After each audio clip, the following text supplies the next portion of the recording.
the spread of COVID-19. Hope everyone is well and supported during the challenging time. I would like to talk about today about the women's representation matters everywhere, either in boardroom or in C-suites or in social representation. Excellent, thank you. Thank you. And who would like to go next? Good morning, everyone. My name is Ericka L McKnight. I am running for House Seat 68. I live in Union County, so I'm coming from Waxhaw, North Carolina. And I'm excited about being here on today on your show. I'm really excited too. I want to send a shout out to Tara Long because she told me about the show and I've watched it in the past, but I'm glad to be one of the panelists and I'm excited about it. My hot button I always talk about is education, affordable and equal education for all. Social representation. Excellent. Anyone else who has not introduced themselves? I haven't yet. I was going to wait till. Oh, go ahead, Matt. Well, I was at this point. I was going to wait to go last, but I'll go next. Hi, everyone. My name is Matt Newton. I am the city councilman for District 5 in the city of Charlotte. And I am here. This is my first time on the show, by the way. So I'm really excited and anxious. But I'm here to talk about how serious COVID-19 and the coronavirus is and how important it is that we all practice social distancing. Right now, we're under both a city and state order to stay at home. So please stay at home, everyone. We come together in this crisis by staying apart. And that's how we save lives. So let's make sure that we all do our part and win. This is a war that we're fighting here on our own home soil against this virus, and let's do our part to win the war. Thank you, Matt. I know you have been out there doing daily Facebook Live events, trying to kind of help people understand all of the things that are going on from a governmental aspect. We do have another person who just joined us, Mrs. Pat Martinez. You're muted on the bottom left. If you would unmute yourself and introduce yourself to us. Hi, I'm Pat Martinez. Welcome. Hi, it's Saturday. How's everybody doing? Yes. Hi, good morning. Good morning. I don't know, I'm a community activist. I own my own company and I've been quarantined since March 4th. So other than that, I guess, I don't know what else to say. Wow. And if you don't mind, we'd like to hear about the reason you've been quarantined. Maybe we can go into that after we speak with Ridenhour. And then we have another person, Alan Smith. You want to introduce yourself? Yeah, hey everybody, it's Alan Smith, area dad, vigilante, politician, Green Party member of North Carolina here, quarantined at home just like everybody else. But I do have my button today. I've got my CWA button here that says we demand good jobs. I think that something has become abundantly clear to me throughout all of this is that it's working people who keep our economy running. So it's first responders, it's medical people, but it's also the people who bag our groceries, the people who stock our shelves that keep things running. And I think that this is a really good opportunity to give them a shout out and appreciate them for everything that they do for all of us. Excellent. Well, thank you, Alan. Did we miss anyone to introduce? Coletta. Hi. Sorry, Colette. You're fine. You're fine. You're getting Saturday morning, Colette. I'm not dressed up. I'm kind of like, you know, I'm not a morning person, but it's all good. Good morning. So my name is Colette Alston. I am the president of the African American Caucus here in Mecklenburg County. A hot button for us right now is voter education.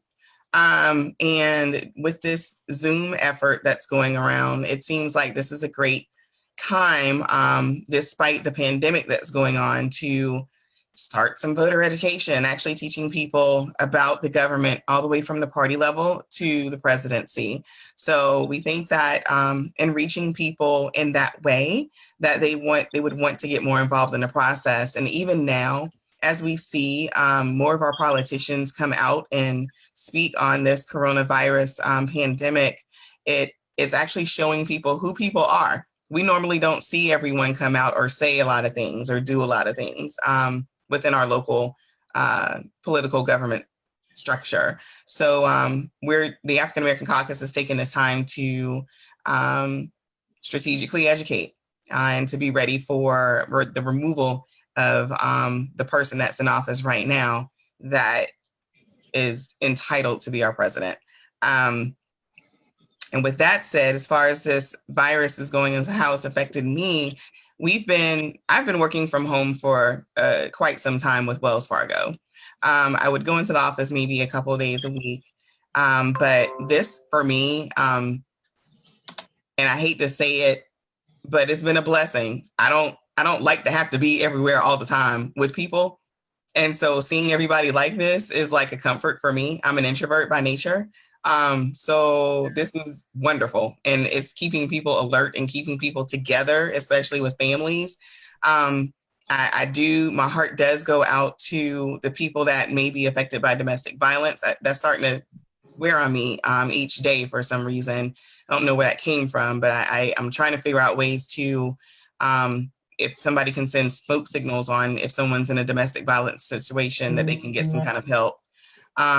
But other than that, again, shout out to our first responders, all of our grocery store workers. I mean, everybody that's keeping us going and putting their lives out there for all of us. So I feel like I've been rambling, and it's Saturday morning. I don't normally talk this much, Christian. Well, Cafe.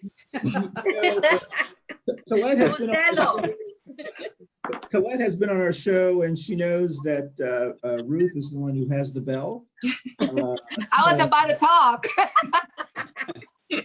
So listen, I want to thank everyone for joining us. And once again, I'm Christian Cano. I'm one of the co-hosts of Coffee and Ponduce. We started this show in November of 2018. This is actually our 66th show that we have actually put on. We've had people on our show who represent all the spectrums of our neighbors, and we did it purposely because we felt like Ruth, Jeff Scott, and Barbara Bacon at the time as well helped us join this. Jenny James Gunn helped us start this.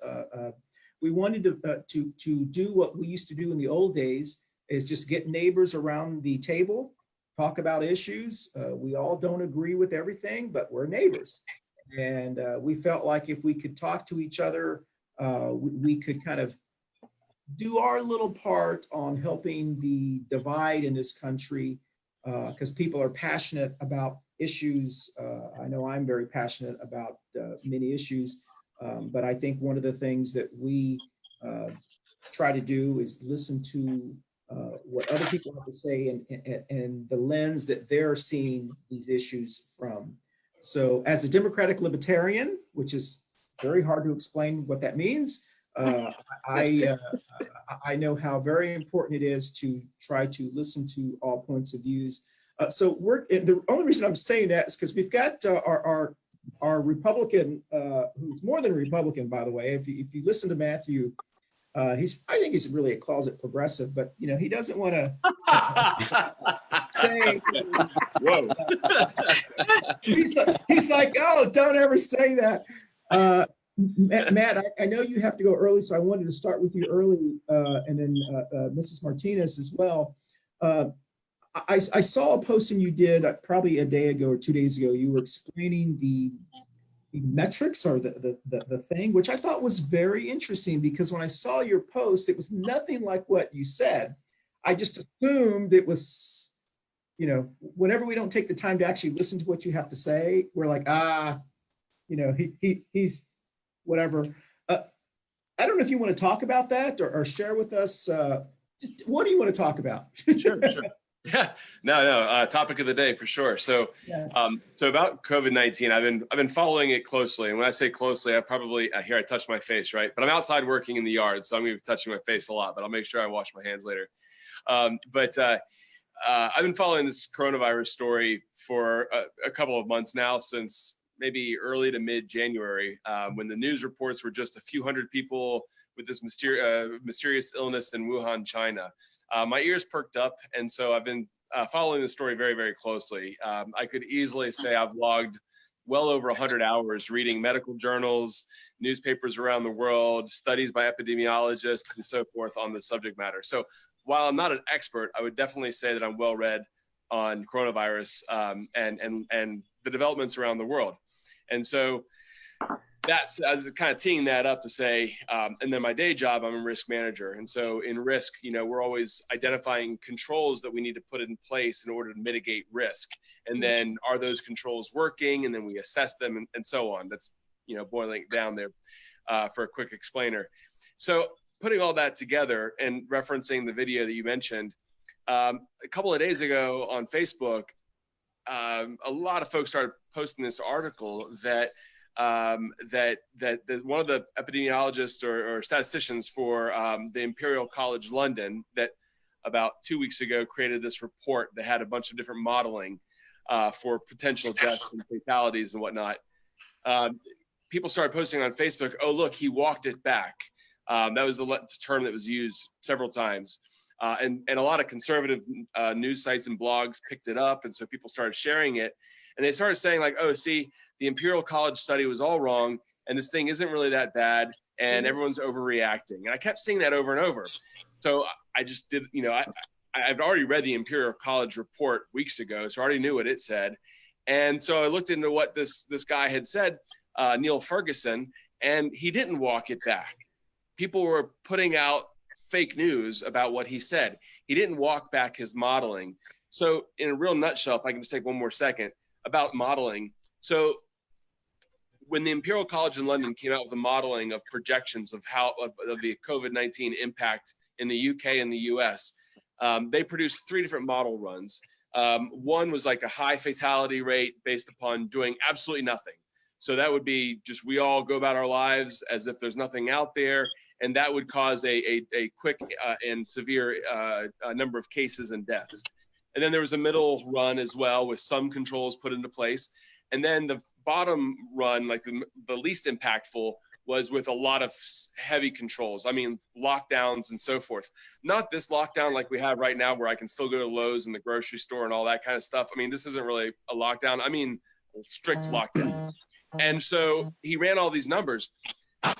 What he said to Parliament a few days ago was that based upon the controls that the United Kingdom had put into place, his model projected lower, on the lower end of those of the spectrum, which is a good thing, right?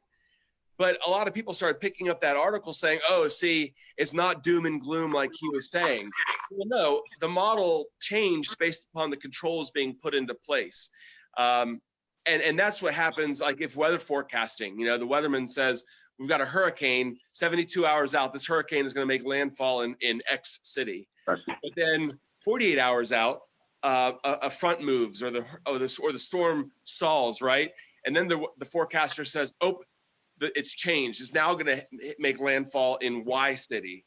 Doesn't mean that the original forecast was wrong. It means environmental controls or factors came into play that changed the trajectory. And so that's what we're seeing in the UK, we're seeing in the United States, but don't let anybody be mistaken. This is very serious. A few weeks ago, talking about the severity of COVID-19, I was like, look at what's going on in Italy and Washington State. And I felt like people weren't listening. They're like, yeah, Italy, Washington State, whatever. We're insular, we stay in our little bubble and those don't affect us. And then I said, okay, well, how about now? Then a few days later, it's like, gosh, we don't want happening in New York City happening here. And people are like, well, that's up in New York City and they're stacked, thousands of people in an apartment building that could never happen here. And now I'm like, well, look what's going on in New Orleans. It's getting pretty bad in New Orleans. It's kind of like, wake up, folks. When do you think that this is going to be serious and that could potentially be bad? It's not going to be an extinction level event. We're not all going to get it and die. Absolutely not. But we don't want our hospital systems being overrun, which is why we're doing the flattening the curve and, why we're doing this meeting on Zoom rather than in person. So I feel like I took a lot of time. I apologize, but that's kind of like where I am and how I got here, I guess. But, Ruth, you want to say anything? Well, I really appreciate that because I've been also behind the scenes and doing my research and stuff, and there's so much confusion. And yes, we understand that it's something that's going to hit us really hard, especially our elders, some of our really bad condition patients. But we got to understand that if we take care of each other like what we're doing, and we listen, we put in practice what we're learning, we're going to come out of it in victory. We're going to come out of it really good, but we have to kind of respect each other's views. A lot of people are not believing that this is going on. They think it's something fake. But the reality is different. I mean, you, Chris, you have a neighbor that we just found out that she's under recovery. So we have to be more conscious of what we're listening and what we're putting out there. I just want to add something, and then we're going to bring everyone else into this conversation. And please, if you want to jump in, jump in as well. Matthew, it's refreshing to hear what you're saying, because what I'm hearing, and I don't want to put too much words in your mouth, is you're basically saying that we need to take this seriously. Is that what I'm hearing? Yes, absolutely. Okay. It needs to be taken seriously. We don't have any antivirals for it. We don't have a vaccine for it.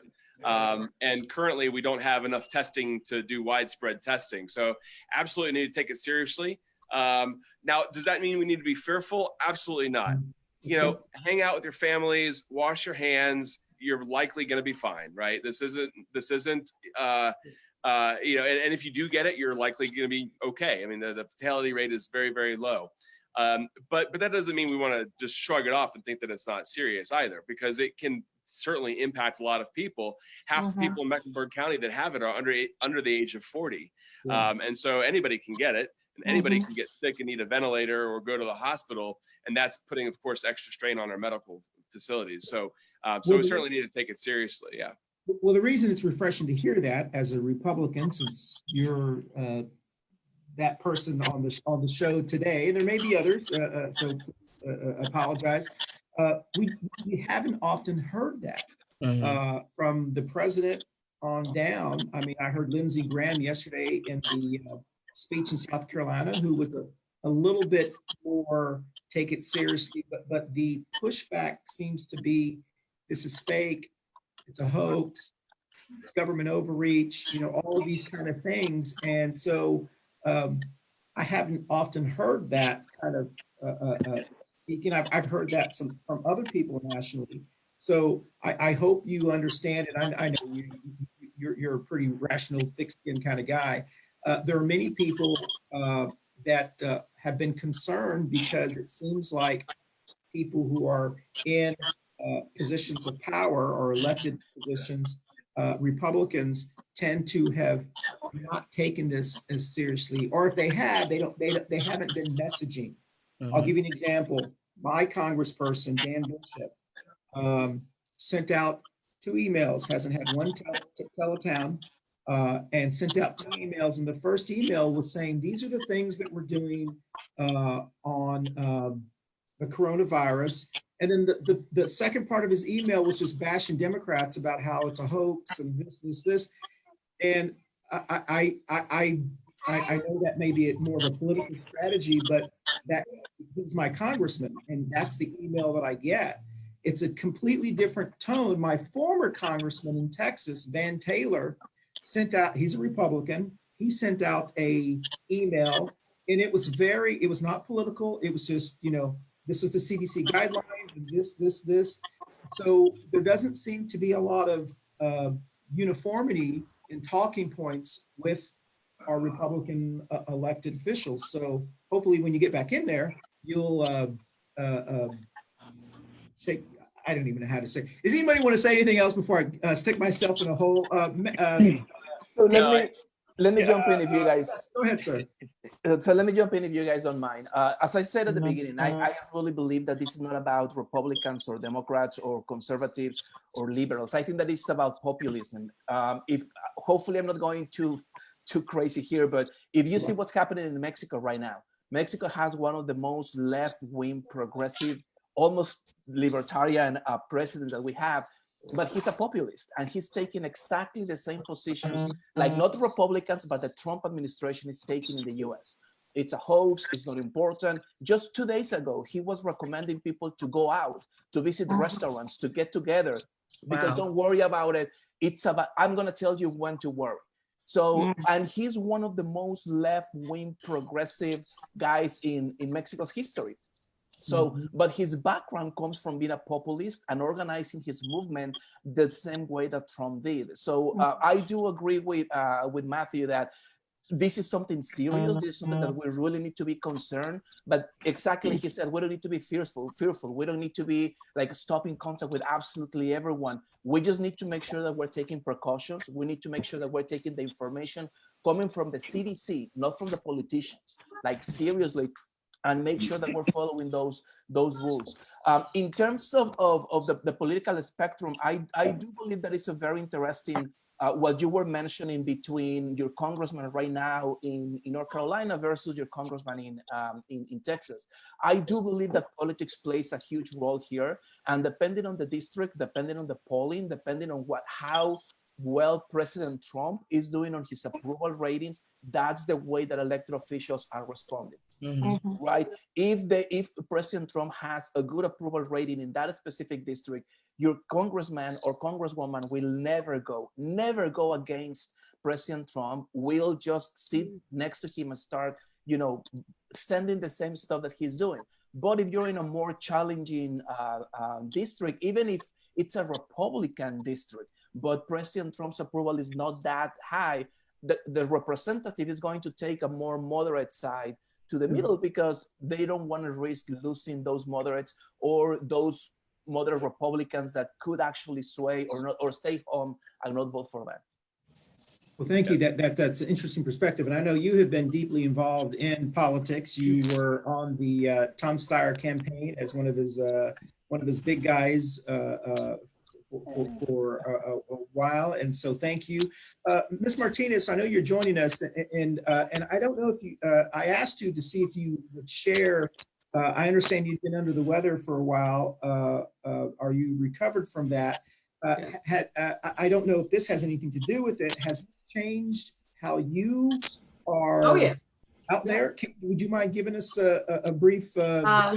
Yeah, I kind of started becoming concerned in January, before the world became concerned. As soon as I started hearing some of the reports, I became concerned. Basically, in January, I went to Puerto Rico to do the donation that we did here in Charlotte. On the way back, I started feeling not well. I suffer from sinusitis, asthma. So I said, it's just traveling, the stress of what's happening in Puerto Rico with the earthquake swarms, the devastation. Then I had to go to Stanford because I'm a mentor there. And I chose not to go because I said, I'm not feeling well. If I get on another flight, I'll just get sick. And that's when I saw that San Francisco had a red dot. They already had people that were identified as having this virus, and people were concerned, but not so concerned. I was concerned. I wasn't fearful, but my husband works for American Airlines. My daughter works at Home Depot. My son is at Hertz while he's finishing up his he's going into for a master's. So they're around everyone, my husband especially. So I started asking him, how are things going? Are people concerned about flights? So February came around. I had to fly to New York for some business. And on the way back, I really felt ill. And I said, okay, I'm sick. So I went to the doctor, but I said to myself, it's nothing. And it was just, they said sinusitis.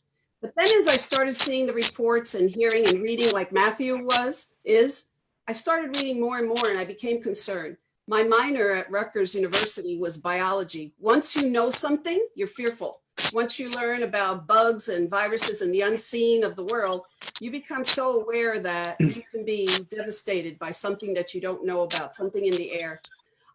Fast forward, I did go to the doctor. I had an upper respiratory infection in early March. They said, don't fly.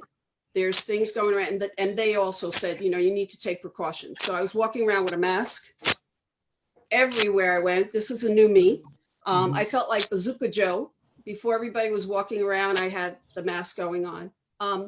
It has affected me in 3 places. One, physically, emotionally, because I'm here and I'm sick. Feeling better now, recuperated 100%, but I can't go out. So I've quarantined myself till June. I have a small business. Well, they say it's always small, but it is a small business. I took it from an LLC and I redid it. I'm now a corporation. I hired staff. We were on the roll. We were growing our pipeline, and boom, this happens. I lost major contracts in California. First one came around because they had to close the restaurant business, 6 restaurants. They couldn't bring us in as consultants. So as a small business owner, I was hit very hard, about $225,000 in lost contracts. Myself, I know that I'm devastated because we had a business series that we were going to do nationwide, plus go to Mumbai and Bogota. That's out. We're not doing that. So on the business side, I had to downsize. When we were upsizing, now I have to downsize. And we're just taking that in stride. And the third place, which is where I have the most fear, not for myself, for my community, is in the community. I'm part of a response team called University City Family Zone Response Team for the COVID-19. We are out. I don't go out, but I do the logistics. I have a platform. I do their tasks and keep them on point with their project management, tracking all the delivery of food. One person last week has served 3,147 meals. One person, one area. That is, we have 15 people on the response team working with 100 organizations just in the University City area. So my fear is not for myself. My fear is that it will grow. I saw Monday when Congresswoman Alma Adams had her talk, was 106 in Mecklenburg County. When you look at the Johns Hopkins link for the ongoing interactive map, you see that it's over 200, if I'm not mistaken. Matt can confirm that or not. So the concern I have is for my community, because even though everybody's taking precautions, there are people that still have to go to work. Yeah. And I'm concerned about them. 2 people, I can't say where they were, but there were 2 people that I was told came down with the coronavirus. And, and I'm concerned about the people that are in the front lines, helping those in need. There's a lot of people that have no resources for food. So I'm in the trenches. So my fear is with our community that a lot of times are the voiceless, the people that are the throwaway people. Even though we have politicians that care, and I see a great guy there, Newton, love him. I think that he's in the front lines, even when he's not in the area and he doesn't represent that area, he's there. Him and a lot of our other representatives here across North Carolina are helping. But, that's how it's been impacting me, and it impacts a lot of small businesses. Well, thank you. You're breaking up just a little bit. I broke up a lot. Sorry. No. No. That was okay. I want to jump to the top here, Madam and Dave, Mrs. Dave. Am I pronouncing your name correctly? I'm Deepika. Yes. Tell me what's going on with you in a very brief time, because we need to get to Matt and Ms. McKnight and Alan and Mama Ruth. Of course, I'm sure she wants to tell us about her chickenpox scare that I got nervous about. Wow. Tell us what's going on with you and how this has changed or what you're doing. Okay. Like hers, our story is similar. Like I'm a businesswoman. I'm an entrepreneur with small businesses, and we have to deal with daily customers, hand-to-hand cash dealing, and so, like she said, yes, we are scared that what and how much precaution you can take every time dealing with customers. And since we have restaurants too, we are really so feared when we come back home. We keep our keys, wallet, purse, shoes, everything out there in the garage and directly go to take bath right away. And we have the special corner in our bathroom. We dump our clothes there, and that goes directly to laundry. And the thing is that we have to work since we are in business. So in business, we can let our employees take off if they want. We cannot force them to come to work. We cannot fire them either. So we have to keep working ourselves. So that's how it is, like for all businesses, business workers who are also, we can consider as frontline workers, as like all other health workers, bank workers, and all of those. So it is really it has changed our life completely.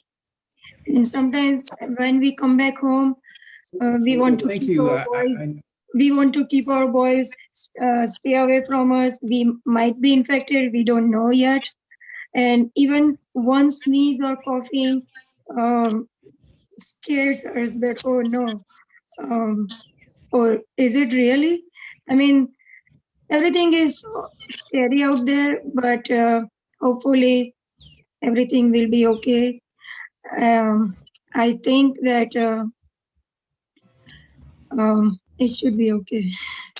Martinez, did you have something you wanted to add? Deepika, hi, good to see you. I know that we haven't seen each other in a while.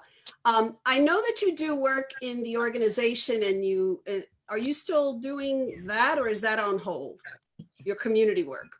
Yes, in community work, I tried on social media. I tried to talk to our friends that what's going on and how you want to represent yourself in this difficult time. So my goal is always to encourage and empower women, even though you are at home. So I just few days ago, I posted a post that, see, I'm assembling a file cabinet, wooden file cabinet, and how I can encourage and empower other women that even though you are staying at home, taking care of kids, doing all these household chores and everything, but still you need to understand that you can do so many other things that is you are being considered as weaker gender. Oh, you cannot do this, you cannot do that. No, it's nothing like that. So it was just my humble try to encourage women to do something different at home while you are staying at home. And hopefully if it works out well, I'm trying to tag all our friends and challenge them to tag your friends. And that's how, if we can at least staying at home with social distancing, but still we are connected, we can empower other women who are struggling through this difficult time at home. Excellent. You know, at this time, I want to jump into when she says how difficult time is right now. We're all living a really, really tough time. However, something that really impacted me yesterday, us, like Ms. Deepika, Pat, Matt, that we love and our passion is to work out in our community, yes, and help the most needy. I want to jump into with Matt Newton, yes, especially because that's his district, District 5. What happened yesterday with all our homeless people? What happened? You know, I know it's very, you feel unpowerful sometimes and not able to bring something better for that community, especially at this rough time, because you know they're also going through a lot. So Matt, if you want to share with us what's your expectation and how heartful it's been for you, because I know you've had a hard week, especially yesterday, a tough day, about what happened in our Eastland Mall area. So I'm gonna just jump in because we've only got about 15 minutes left on the show. But Matt, we want to hear from you as an elected official, but then we also want to hear from Ms. McKnight, who wants to be an elected official, hopefully in the next election. So I know you have got a lot on your plate. Everyone's asking you questions. Tell us, talk to us.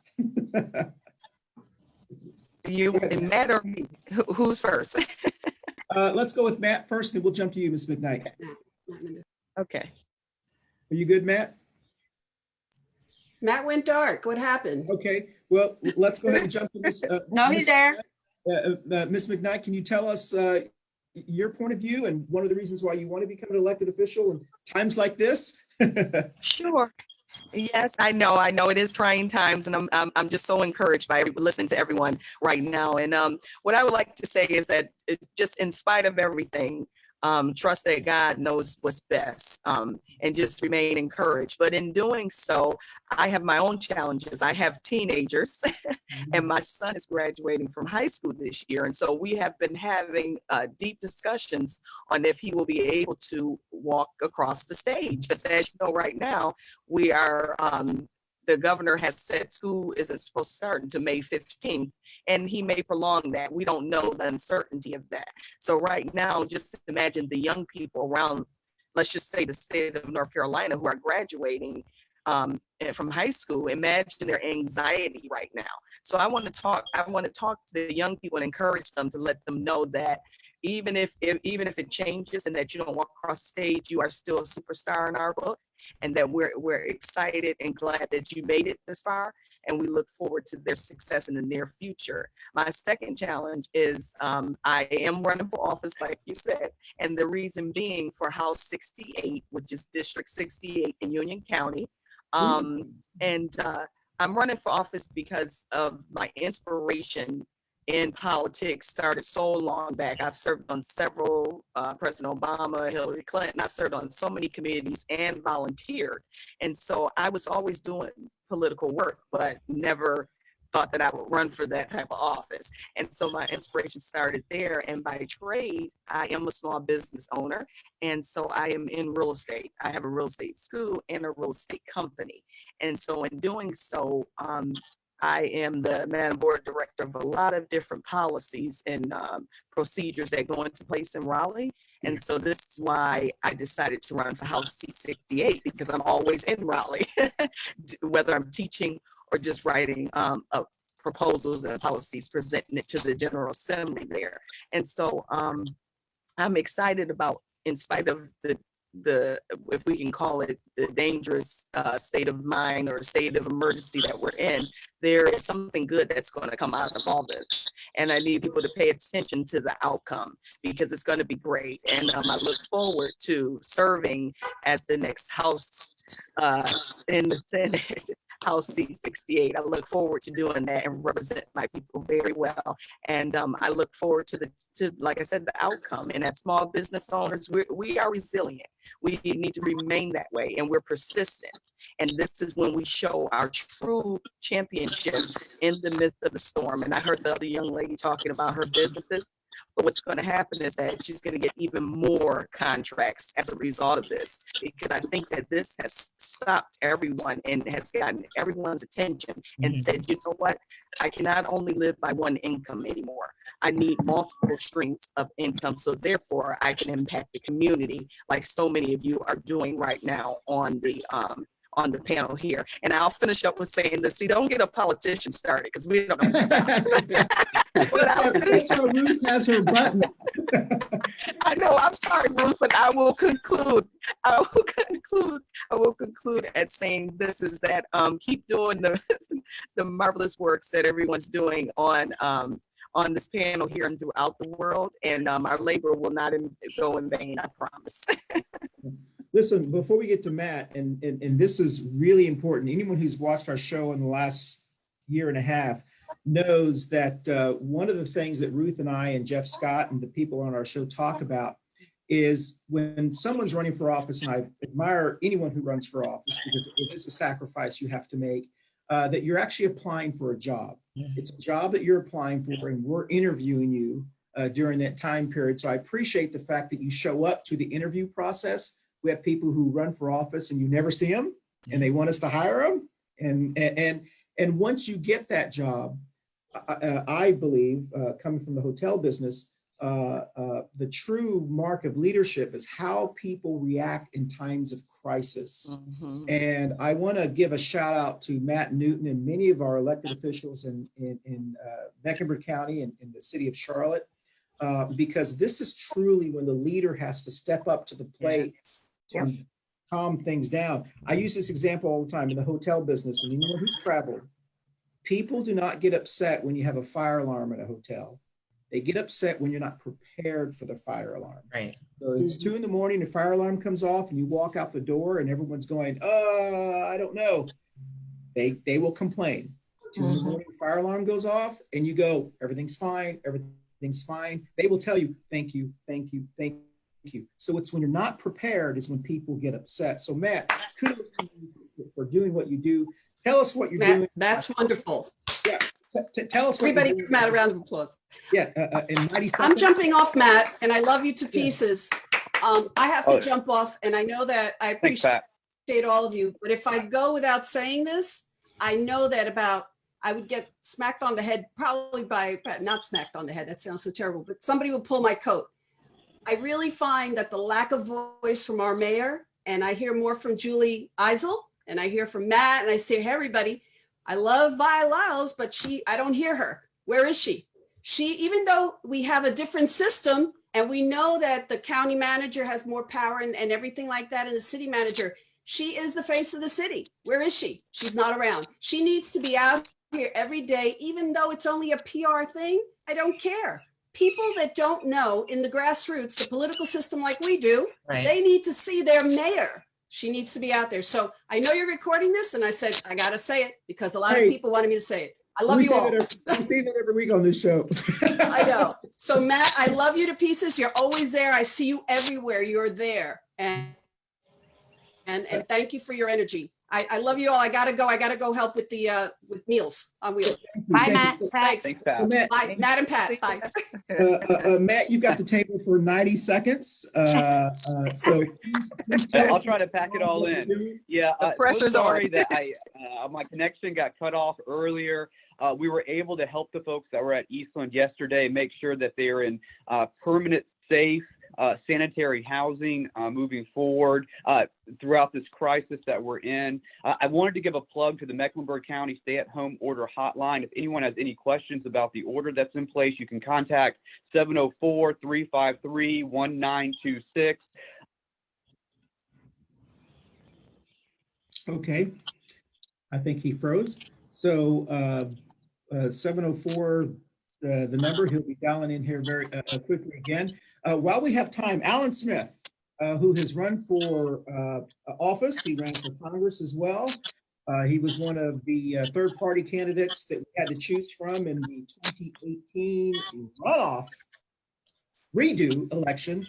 Alan, I've been watching your post, and you've got the most beautiful little daughter who is so photogenic, and you're doing some really cool stuff while you have time off. But how has this impacted your life, or what are you doing?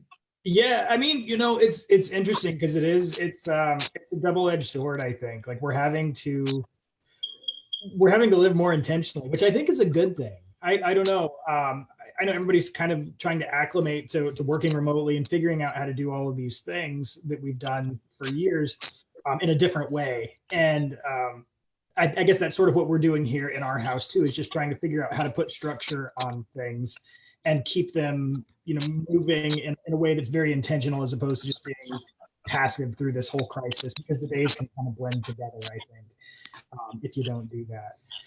But I don't know, I think that's a good thing universally for all of us to take away from this, is to have more intention with the things that we do, all of these societal rituals that we just engage with passively. Now we're calling these into question, saying, do we really have to do things this way? What can be done in a different way? And I think that is going to be something that's really long lasting for everybody out of this, or at least I hope that's the case. I hope that we don't go back to the way things were and we move forward through this.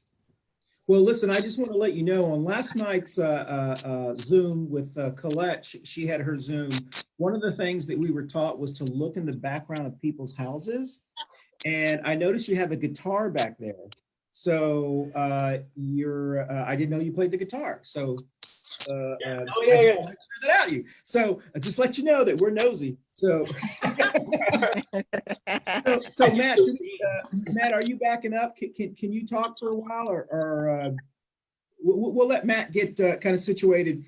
Fernando, listen, I'm really interested to hear your perspective, and maybe you got 30 seconds. with this coronavirus going on, how has this changed national politics, the presidential race? I haven't seen Biden in like a month. It's Well, probably good. you're I not, don't you're know. not seeing TV. You're not watching TV. Oh, He's been doing national interviews all over the place. He okay. was at The View. He was with Jimmy Kimmel. He's been with a bunch of other channels. But yeah, it changes the whole perspective, right? I think that it has affected Bernie the most because Bernie is very powerful with his rallies, mobilizing people, and Biden is not. Now, Biden is much more effective on prep interviews when he has a script, when he has a teleprompter, and that's what he's been able to do. But there's no reason, there's no way that this hasn't affected the race. But the same thing goes for President Trump, right? All of his rallies, he's not able to do what he does best. I don't agree with what he says, but that's what he does best. So that's a problem that he's facing right now. And that goes for every level of political campaigns, right?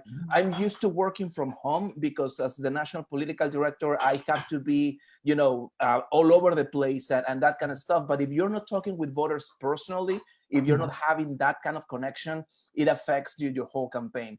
Now, it's on one hand, it's cheaper, but on the other hand, you need to invest more money on media. So it could be expensive at the same time if you don't pay attention how you run a campaign. But right now at the presidential level, there's no way that, and I want to be very careful on how I expressed it, but I do believe that this has benefited Biden more than anyone else because this is the way that he campaigns. This is the way that he's more effective. And obviously we know again how effective Bernie or President Trump can be in person in those big rallies. But at the same time, let's be honest. And again, I work for Tom Steyer. He dropped from the race after South Carolina into Super Tuesday. After South Carolina and Super Tuesday, either some people may not like it, this was decided. I know that mathematically Bernie can come back. He's not coming back. Biden is going to be the nominee, and that was decided a few weeks back. I'm not saying that he should drop. He needs to do whatever he needs to do, and that's fine. But when this was decided even before the coronavirus started really impacting the campaign. Now, is this beneficial for Biden? Of course it is. So one of the concerns that people have, and I've noticed that some of the major networks who the president calls the fake news networks, that they are trying to cut him off because his daily briefings have just become an extension of his rallies. And he almost, Matthew's not on here, but I encourage people not to listen to him, just to listen to the doctors, because the stuff he says, you spend like 3 hours trying to figure out whether it's true or not. There's a video on social media where they compare the two sides, right? One of the official press conference and one of his rallies, and he is mentioning maybe 95% of the same words in the same way. And it is a big concern just for me because I have many family members who are followers of his, and they quote the exact words that he says about that's not really what happened. It's fake news. This, and it's just so exhausting having to correct their, what they say, even to the point where I've had to, and I've never done this before. I've had to silence them on my own social media because I can't afford for them to distract people from focusing on the basics of taking care of yourself. There's a time I think to argue when this is over. We can sit at the sports bar and argue who did what. But this time we need facts. We need people. I don't need people to say, "Is it really that?" It's like these little distractions to throw us off focus. If we can get Matt in, because we're running out of time here. Matt, we're about to run out of time. Hey, I'm back. All right. Yeah. Talk to us if you can. Sure, yeah. So this is my first time doing this. So I'm so sorry about the technical difficulties, everyone. Where was I? And I missed a lot of the conversation that just occurred. So I'm sorry about that too. Myself and the other members of the city council, everyone on a local level, the county commission, we're literally working in overdrive. It has been a 24/7 effort over the past 2 weeks. a little bit longer for some of us as well, just to make sure that we're addressing all of the hurt and the need in our community. We know right now that there's a lot of hurt and need. That's only going to increase exponentially over the coming month, if not months. So there are a lot of resources that are currently available to folks that I try to get out there, let folks know about. I'll be doing a live stream a little bit later on today. Christian, thank you so much for bringing up the live streams that I have been doing. I'm keeping track of all of our local developments, so certainly the stay-at-home order, all of the provisions within it, the new state stay-at-home order that was just issued by the governor. I've reviewed that. I'll be speaking about some of the differences between the two. Now, the stricter provisions are what will prevail. So stricter provisions in the state order and or stricter provisions in our local order or what will prevail here locally. So I'll be speaking more in depth about that. We're making sure that we're maintaining city services. We talk a lot about our first responders. We talk a lot about our medical professionals, our grocers. We talk a lot about the pharmacists, all the folks that are going to work within the essential businesses to make our city, our county continue to to work and make sure it operates. But sometimes we forget about our solid waste service folks, our transit folks, our water department folks. They're working very hard too. We're doing all we can to make sure that all of those folks are receiving the PPE, so the personal protective equipment they need to do their jobs. That's why we're really hoping that some of that $250 billion in the Phase 3 coronavirus bill funnels down to us here locally. And so from the standpoint of making sure that at least right now, some of the hurt is relieved, we do have a $10 million plus fund for housing assistance. The eviction process within the county has been halted. Water bills do not need to be paid right now because there will be no disconnections. Same thing with electric bills. That needs to be communicated with our public transportation system here in the city. All public transit right now is free of charge. We're making sure that the buses, light rail, that it is scrubbed down every night, sanitary, as clean as possible, as safe as possible for folks that still need to get to work. So we're doing all of those things, but we do know that we need to continue working towards doing more, particularly from the standpoint of securing space for what we anticipate to be a rise in the number of coronavirus cases locally. As everyone has mentioned, I think a really great case in point to show why this is so important that folks stay home. Matt was alluding to this earlier, the data and the science behind mitigating efforts, social distancing. You can look at what Kentucky did and what Tennessee did. Two states right beside one another. They started to see cases occur literally at the same time. Kentucky instituted mitigating efforts going as far as a stay-at-home order. Tennessee did not do that. And right now, Tennessee has 4 times as many cases. They are being overrun. Their medical infrastructure cannot handle it. We cannot have that happen here. So that's why the stay-at-home order was instituted. And we are doing everything we can on a federal, state, and local level to make sure that we're mitigating. So not just the virus, but we're mitigating a lot of the hurt in the community. And we're having the conversations right now about how we're going to assist people and really address a lot of the debt that's incurred over the coming month and or months when we start to move out of this. Well, listen, Matt, and thank you. And I want to tell you how vital and important your streaming is. Congresswoman Adams had a teletown hall meeting on Tuesday or Wednesday, I believe, and I sat in on that, and it was amazing the amount of questions that were coming in, and people were truly very confused about basic things and about how to apply for unemployment insurance. When is it going to come in? And so thank you for doing that. And I know Christy Clark and Natasha had a teletown hall meeting last night. Representative Alexander is having one tomorrow. So as much information as you can get out to your circle of friends, you're an influencer. you're not a Jenner, but you're an influencer. Anyone get that joke? Yeah. Kylie, okay, yeah, I just found out who she was. I didn't know who she was. So influencers really have to understand the responsibility they have. And many families have influencers. Many families, whether it's the Thea or the aunt or the pastor, and those influencers have to take their that and understand the impact they can make on, for example, my dad, who is retired. I called him the other day and I said, "Hey, Dad, what's going on?" And he said, "Oh, we're going to Walmart." I said, "Dad, do you need anything from Walmart?"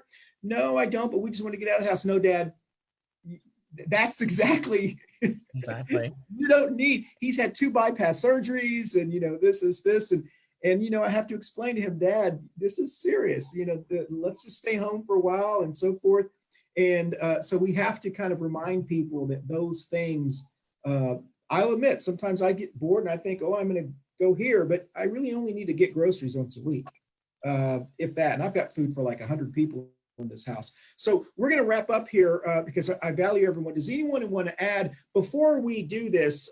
We usually start the show with a coffee and pan dulce salute, and I apologize that we did not today. I actually have Jenny James Gunn's Girl Power mug. Oh, thank you. There's Matt. Thank you. So if you have a coffee, there we go. Listen, this is wonderful. Everyone salute to Coffee and Pan Dulce, and I want to thank our Coffee and Pan Dulce sponsor, Manolo's Bakery. This is a concha, and this is, what is this called, Ruth? The pig? It's the pig, and it's made out of pure sugar cane. You're muted. And so apparently we learned some history on this. This is made from pure sugar cane, which is why it's so popular. And people from New Orleans actually come here and buy this at Manolo's Bakery because it is a staple for them. But please visit Manolo's Bakery on Central Avenue. Tamales, tres leche cakes, small businesses still need us to support them in a safe way. He actually does deliveries now, I believe. And we interviewed him last week, and they're actually doing these things where you can actually have a box delivered, and it has all the ingredients to make your own tres leche cake with your family. Wow. And yeah, it's really kind of cool. I was like, I have to go grab mine. Yes, exactly. Empanada, a heart shape. So tamales. So please visit those. I want to thank everyone for joining us. And normally we would read a constitutional quote of the week, but since I don't know if y'all all have it, please read your Constitution. We won't do that today. My button, in case you didn't see it, was Medicare for All. I'm hoping after this is all over, the Medicare for All case will be stronger than ever. I believe if we had a universal healthcare insurance system, that some of these things that we're encountering would have been maybe a little bit easier. Mm-hmm. So I'm hoping that people will start to look at this more seriously when we're fighting for ventilators, we're fighting for these testing, these kind of things. I think a Medicare for All system would have benefited us. But, we got to wait till this is all over with. We have a person who dialed in. I don't know, is that you, Matt? You also dialed in down here on your phone? So I don't know. It may have been me again. Okay, that's fine. So I just want to say thank you. I'm going to put him on the screen real quickly. I want to thank him for joining us today. Baby Trump Piñata has been here watching our show today. He's got a Medicare for All button. He's got a Moms Demand Action button. He's got a Bernie button and a Bernie sticker. He's got the 2, whatever it's called, baby Yodas. Is that, Matt, I know your family had a big debate on Baby Yoda or Yoda or some Groot, debate. Baby Groot or Baby Yoda. That's right. Baby Yoda won. So he's been watching the show. Don't ask my wife. Do not ask my wife about that. He's been watching the show, and you can tell by his face he's probably not happy right now. But more importantly, he's passing out palm cards for Cynthia Wallace. So I think that is that's a wonderful thing. So as we end, let's go down and tell us where you're going to be over the next week. Anything important that you need to tell us. Try to keep it in 30 seconds so we can kind of sign out here. So once again, my name is Christian Cano. I will be mowing the grass today and staying at home, and that's pretty much it. So let's go. Whoever wants to go next, tell us where you're going to be. Don't forget this coming Wednesday. Every Wednesday we have coffee and pan dulce, 1 hour from 10 to 11. So Mama Ruth and Christian Cano will be hosting virtually. So please share with your network, and that's where I'm gonna be besides being home. And also, we may have Dr. B back on the show. Dr. B is a retired neurosurgeon. He was the one who was on our show 2 weeks ago, right before all of the stay-at-home stuff, and he educated us a lot on the coronavirus and just things in general. So we hope to have him, or even Dr. Sachs, who's actually with Medicare for All.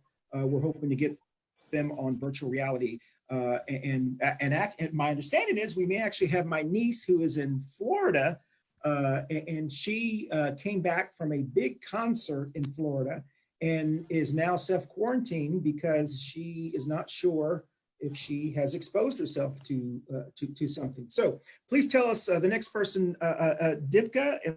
Yes. Fernando, you want to go? Yes, Deepika? yes, perfectly. Yes, Deepika. Yes.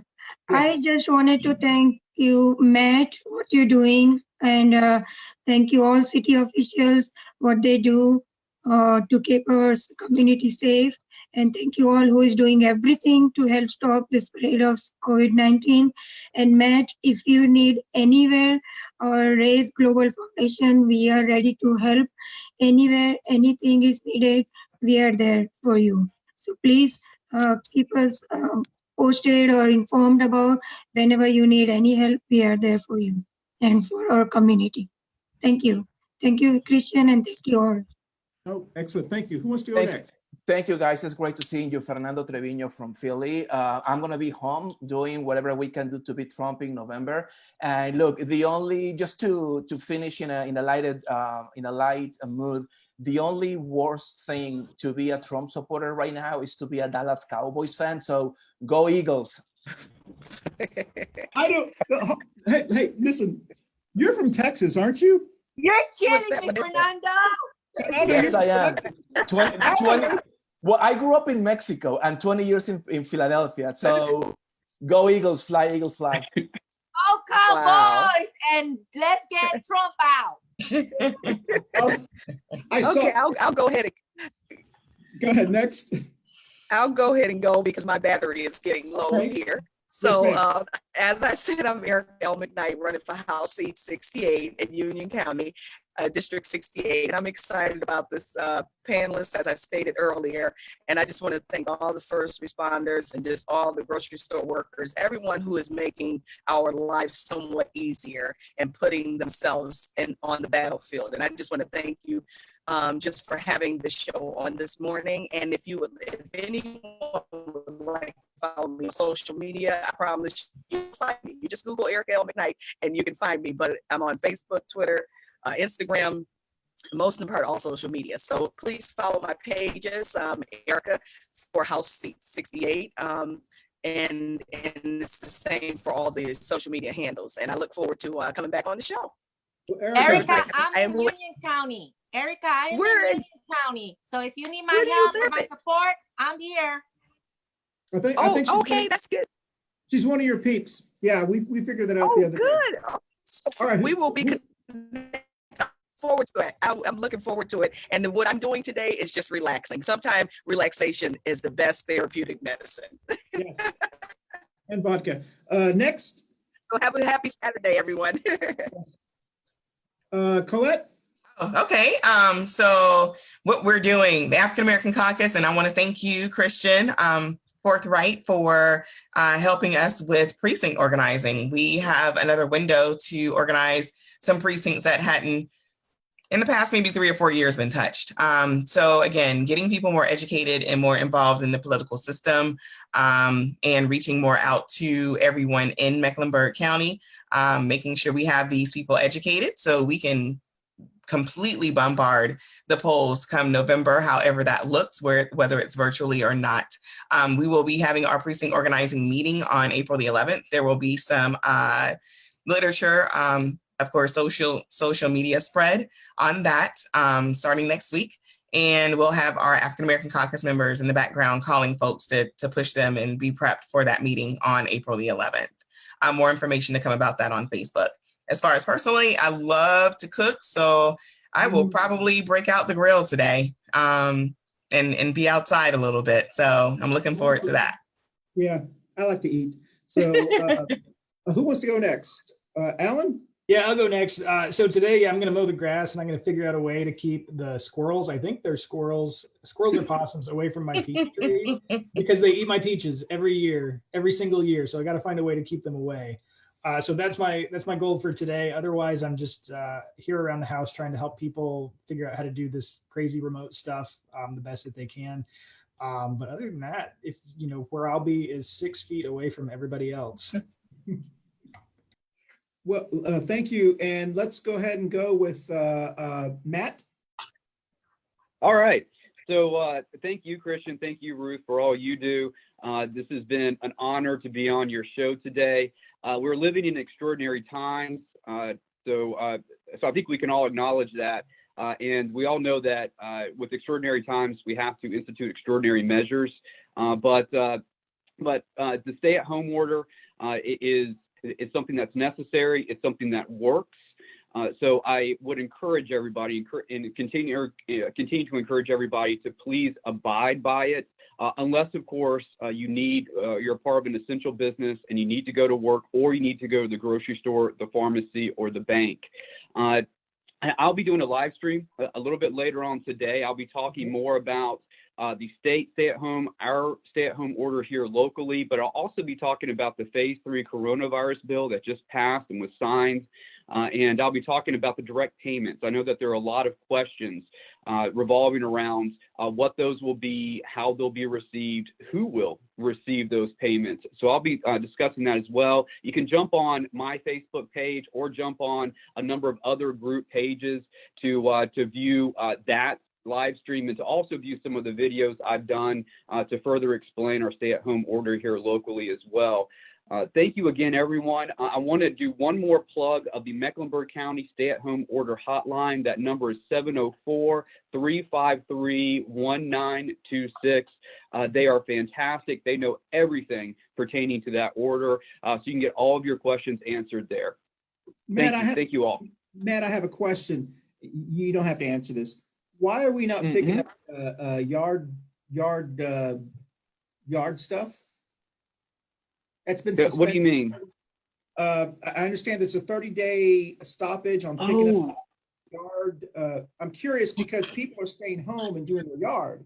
And yard bulk.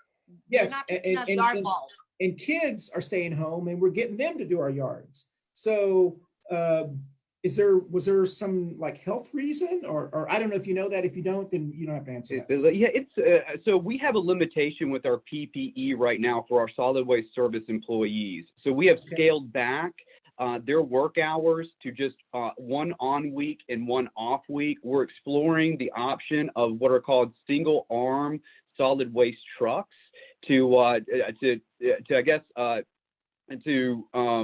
get us back up to speed of to where we were. But it's simply a factor of our inability right now to fully protect our employees without more equipment and also get the job done.